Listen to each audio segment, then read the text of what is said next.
Bhavnagar Bortalav police સ્ટેશનમાં દલિત આગેવાન સામે બળાત્કાર સહિતની કલમો હેઠળ ગુનો નોંધાયો હતો।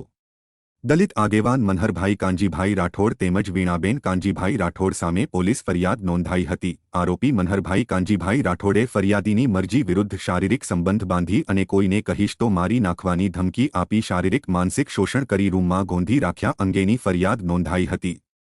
વીણાબેન નામના આરોપીએ ફરિયાદીને ગાળો આપી ધમકી આપી એકબીજાને ગુનામાં મદદ કરી જે અંગે બોરતળાવ પોલીસ મથકમાં ગુનો નોંધાયો છે। પોલીસે બળાત્કાર સહિતની વિવિધ કલમો હેઠળ ગુનો નોંધી કાયદેસરની કાર્યવાહી હાથ ધરી હતી। આ અંગે ડીવાયએસપી સિંગલે માહિતી આપી હતી।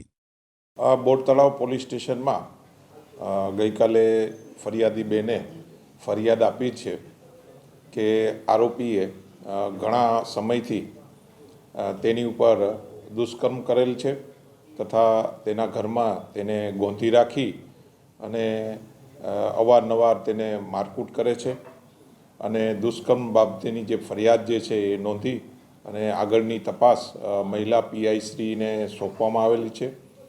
આ તપાસમાં જે મહિલાનું જે છે મેડિકલ કરવામાં આવેલું છે અને પુરાવા એકઠા કરી અને વહેલી તકે આરોપીને અટક કરવામાં આવશે।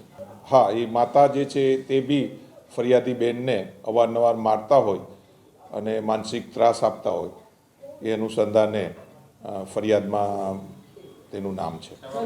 હા, એના વિરુદ્ધ અગાઉ બી એક ગુનો દાખલ કરવામાં આવેલ છે।